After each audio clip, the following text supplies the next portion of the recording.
TKO Boxing with Sherry Abbasi.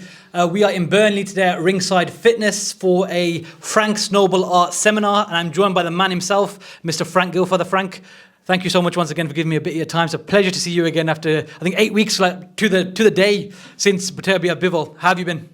I've been great. Yeah, I've been fine, and of course it was a great experience being out there for the big fight. And I can't believe it's 8 weeks. It seems longer. Am I right? It feels longer, but then now that I'm with you, it feels like it was yesterday. It's a bit of a weird one. It's a bit of a strange one. My personality, that's why. Today, Frank, like we said, you were invited down to Ringside Fitness in Burnley to deliver one of your seminars.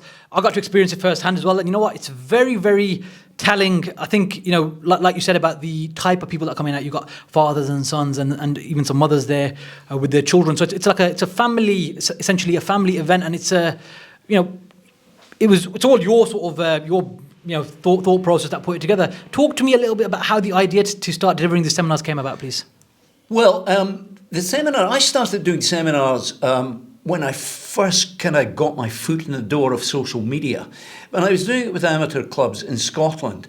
I'd done a few, and then the inquiries started coming in from those private gyms. I was in London, I was in Hartford, I was in Paris. I spent a week in Lanzarote with a gym, coaching boxers who'd paid to go out there. And I thought this is a great way to get the message over, my message, which many people think, one or two thinks old-fashioned. I'm very conscious that defence, for example, isn't taught as much as I think it should be. But here we are today in Burnley. Burnley called me and said, would you come down? Would you consider coming down? And I said, yeah, of course. Let's talk about it. So we thought about it, and yeah, okay, it's a 6-hour drive from where I live, but hey, who's counting? Because in that seminar today, as you said, it was a family affair. And it was people who were keen to learn. It was people who were anxious that they should make improvements to their boxing. And if I can affect those improvements, I'm a winner. I think it was interesting because the amount of questions people had as well, which is encouraging for someone like yourself who's delivering the seminar, because you want that engagement, that back and forth, to see that people are actually paying attention, and it shows their passion and desire for the sport as well. How important is it for you that you get that engagement with them in the seminar? How much does that sort of boost you up in a positive way? Well, that's everything to it, because there is no point in talking at a group of people and you're getting glazed eyes, and you can tell, they're not really interested. But I want them to be curious. Yes. I want them to say, yeah, and you heard it today. You've got, got people saying, but what if, what if you throw that punch and you don't like, and I keep telling them, boxing is not about what ifs. Boxing is about your intent, right? And you say, I'm intending to throw this punch on the guy. I don't care about the what ifs. What if I miss? What if I fail to land? I am super confident that it's going to land. And so these kind of kids, and the interesting thing is that most of the questions came from kids, 9, 10, 11-year-olds who were curious about what I was saying. Now, I've always said, Sherry, that it's great coaching and explaining what to do about any kind of punch or move. But for me, one of the most important things is to tell people why. Yes. This is why we do it. We do it because this is going to happen. We do it because you will protect your chin, you won't be hit. So all that comes into play. And what I always think is that every attacking move has a defensive element to it. So I want people to be safe. I want boxers to go in there and even in sparring, to come out unscathed. And they could do that by thinking. It's about skill and technique, and that's what I'm here about. You mentioned about the ages of some of the kids that are 9, 10, 11, so they're fairly young, but inquisitive minds. And like you said about giving them the theory to put into practice, how important is it that coaches around the world in boxing drill these basic, like you said, defensive structures, holding your shape, these basic necessities essentially in the sport of boxing into these kids from a young age so that they keep that shape until the end of their careers? It's like any sport, Jerry, it's vital, right? You teach kids good habits. If you allow them to go their own way, as it were, and you're not monitoring what they're doing. See, the thing is, many days coaches, and I appreciate it, they do not have the time. There maybe be so many people in the gym and there's only a couple of coaches and they can't get round everybody. So what happens is kids are punching the bag and they're going and sparring and they're making it up as they go along. Right, and that's dangerous. It's dangerous in any sport because what that does is it almost encourages them to develop bad habits. As soon as they develop bad habits, trying to eradicate those bad habits and turn them round is really difficult. So you get them from day one and you tell them the basics and you make them practice the basics. It's all about repetition. And so it's vital. And these kids will grow into better boxers. But trying, I've experienced it, gone at the gyms and I've looked at kids and I've thought, wow, you've actually taken up boxing on your own virtually, and you haven't been taught. Now, I consider myself a teacher, a trainer rather than a coach. I never know what a coach actually means except shouting instructions from the ringside. So you're right. You've got to make sure that the fundamentals are in place. The basics are there for them to develop. Without it's basic. If you don't have the foundations in place in a house, it will in time collapse. If you put them in place, then everything can be built on top of that. It's the same with boxing. In these seminars, well, in today in particular, I heard you say, even if I can just help one person learn something today, that's enough for me. Yep. Why is it that way for you? Why is Frank Gilfeather happy even if just one person learns something? Well, because my experience in doing this, and I know it's hard for kids, and I try to keep it simple, because boxing is uncomplicated. It should be uncomplicated. As soon as you get trainers starting to go on too long about a specific move, then the kid will switch off, right? Anybody would switch off. You're going on and on. Now, it may be that some people say, well, you do go on and on. I hope I don't. I want to instill in them the need to listen. And if I go, now it's hard to keep the attention of young people. Their attention span is gone, within a couple of minutes. And you can see sometimes, not today, thankfully, but you can see sometimes in the gyms I go to where they glaze over and they drift away, and I think, oh, I've lost this guy. So I try to keep it simple. This is why you do it. This is how you do it. And there's a reason for everything. Go and practice it.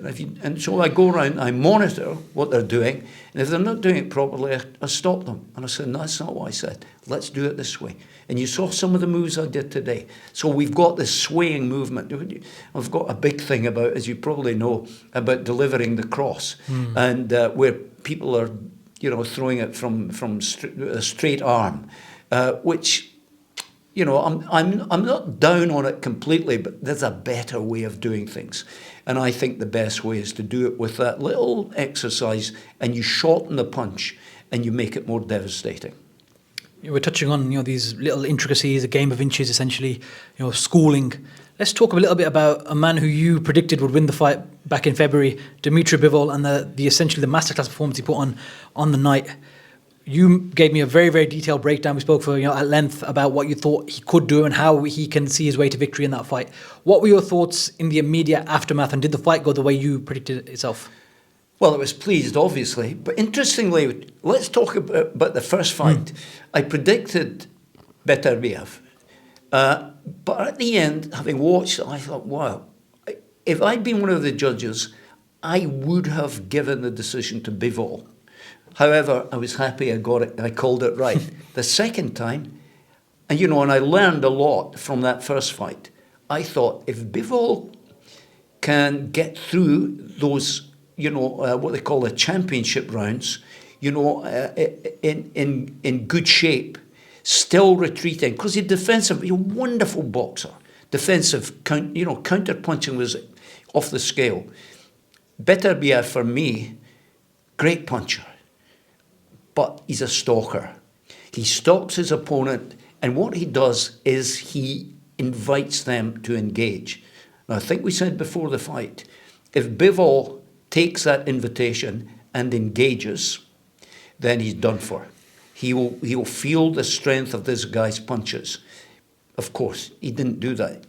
East European style, and same with Beterbiev. His style is, exceptional, but he relies heavily on landing those big punches.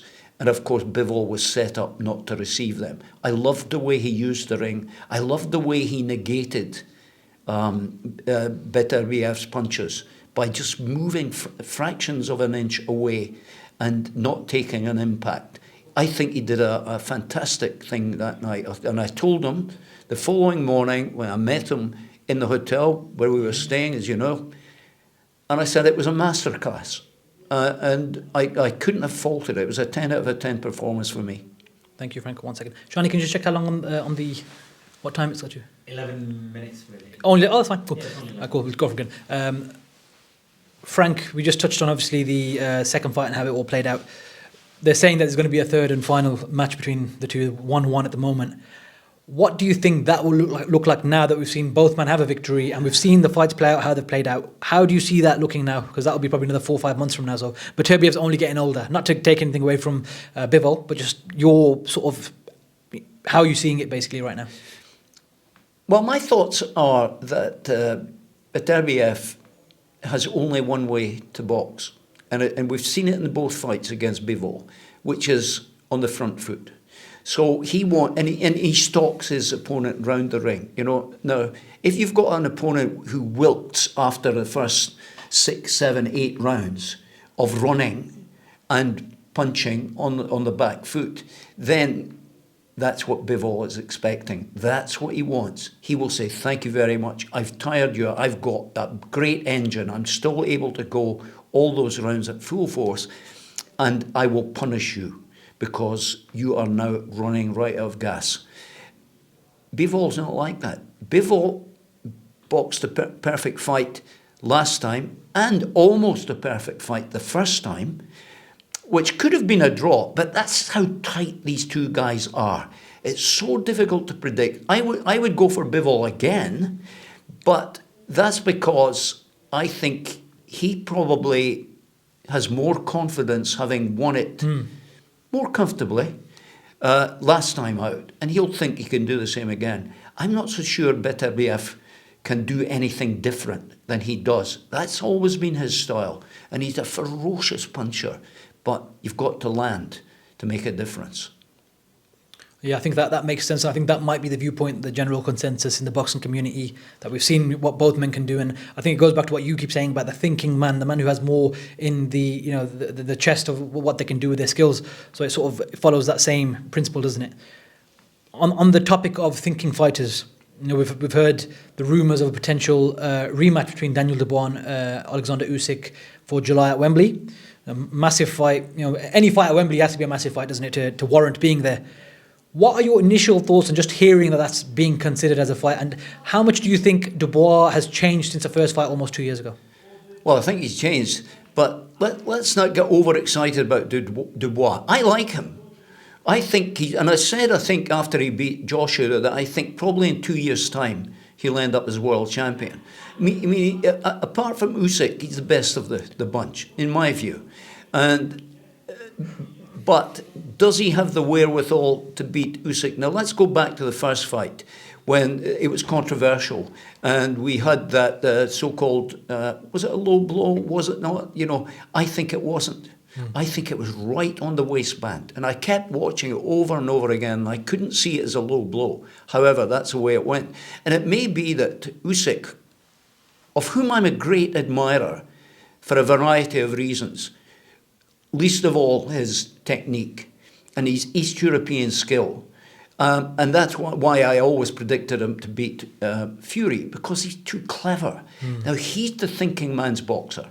He's the guy who knows how the pattern of the fight goes. He can dictate how it goes. He can slow it down. He can speed it up. He can make sure that his opponent behaves the way he wants. And that's crucial. And that's what he did against Fury. And he didn't get excited. He didn't get worried about what Fury'd got. In my view, Fury's vastly overrated. And I always said that. However, Daniel Dubois is an up-and-coming fighter. Usyk will be concerned more about Dubois, in my view, than he would about Fury. But that technique will be hard to overcome. And Usyk will have learned a great deal from the first fight, more so, I think, than Dubois. Dubois will be a world champion, in my view, but maybe not this time. Yeah, because, like you said, I think he's been on a good run, Dubois, after coming off that loss, so he's had some great wins. But Usyk's just a different proposition altogether. He's that far ahead of the pack, isn't he? Well, I think, Sherry, let's touch on the fight Dubois had with Fury. Everybody was getting excited about that. I predicted Dubois would win. Joshua, was it, sorry? Joshua, I beg your pardon. Yes. And the reason I did that, because I'm always worried about Joshua's chin. Right? And I always think, now I think AJ is a great guy. And I think he went down the path of turning himself into a bodybuilder. And I think he could have been a far, far better boxer had he not. Because I think that that kind of interrupted his flow as a boxer.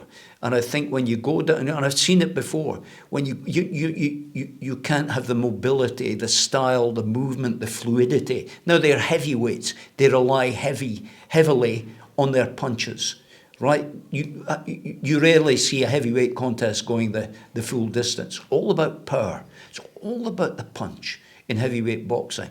However, we've seen in Ruiz, knock him down several times, and I thought if Dubois hits him with a right cross or a right uppercut or any of his big punches, then Fury's going to be in trouble, and so it turned out. And I would like to see AJ kind of coming back, but I fear his time has gone. And you think that's it's not a done deal, but you think it's quite difficult for him to make his way back now? I think it is, and I think so, and I think we've got to get ourselves away from going round in circles. Okay, let's have Fury against Dubois again. Let's have Usyk against Fury. Let's have Tyson's out of the equation. Fury's out of the equation now. What we've got to do is break that cycle. Dubois is going to do it in time, in my view, because I've got a great deal of faith in him. I think he's doing well, and he's got the punch. And, Usyk will be concerned because he knows the power of Dubois' punching. And now a year or 18 months on, whenever it was the last fight, he's a more experienced fighter, and that's crucial. So I think we've got to break that cycle. The problem, however, is who's going to come through? Where are the heavyweights? We could talk about Bivol and these guys, but in my view, they're not really at that level. And the other one is Parker. Parker, in my view, we can't keep recycling these guys. We've got to break free and say, okay, Parker. New generation. Yep, you've had your chance, but I don't know, where are the new guys coming through? That's what we... Give me a heavyweight with ability and style and a punch who's not a kind of immobile heavyweight, and I'll make him a world champion. I don't know if have you seen much of Moses Itauma? Young prospect, he's just turned 20 in December. I haven't. Okay, so literally what you just said there to describe this hypothetical heavyweight with those qualities, he has all those things. He is touted as the next big thing and the future king of the division. Well, there you are. At the age of 15, he would go from school in his blazer and his tie to the gym and beat up Lawrence Okoli, who was cruiserweight world champion at the time. Yes. Lawrence Okoli has since come out in multiple interviews and said, I'm scared of that kid. He goes, he used to come into the gym and I used to go, oh, crap. He beat the crap out of me. I've never been beat up like that in my life. And he was 15 years old. I never knew. Yes, and he's only got better since. And he's literally on the way through now. So he's one to keep an eye out for. Moses Itauma, young kid, 20 years old. He's the future king of the division. And that's what everyone seems to think. He's signed to Frank Warren as well. So he'll be on Queensberry cards. Yeah. He's fighting in Scotland, actually, in Glasgow, May 24th on the Josh Taylor undercard. Oh, is he? Yes. So I will look for him. Yes, keep an eye out for that. Yes. Moses Itauma, because everything you just said, that's exactly what he does. He will be the guy you say, you know what? Okay, he's the guy now. Good.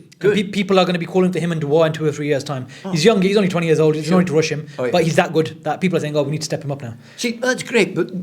But his issue might be, no, you can't tell Frank Warren how to run this guy. But his issue might be, if he's that good at that age, They might rush is him. finding opponents. Yes. Right, who's going to fight me? I'll fight. Now, if you're a heavyweight with something to lose, as it were, in steer terms clear. of reputation, steer clear of these guys.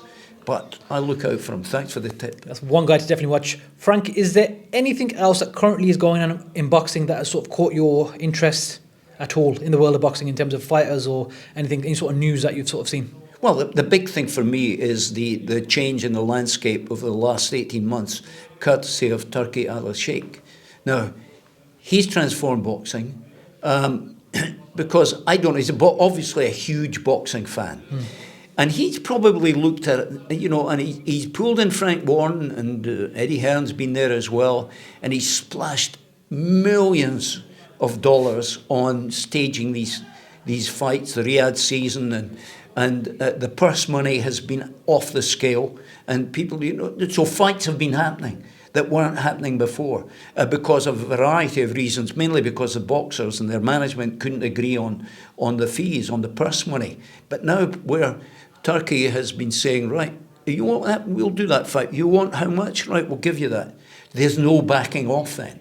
You know, you wanted this money, I've given you it. So let's get on with it. So been seeing the fights that we wanted to see. He's turned it around in that way. Now, what has he done? He said, do I need Frank Warren? Do I need Eddie Hearn? No. In comes Dana White from UFC, and he's got a model which Turkey likes, which is kind of league. I wouldn't call it a league. I would go back to what it used to be. When the New York State Commission were in charge of boxing in the days of the great fighters, we had rankings.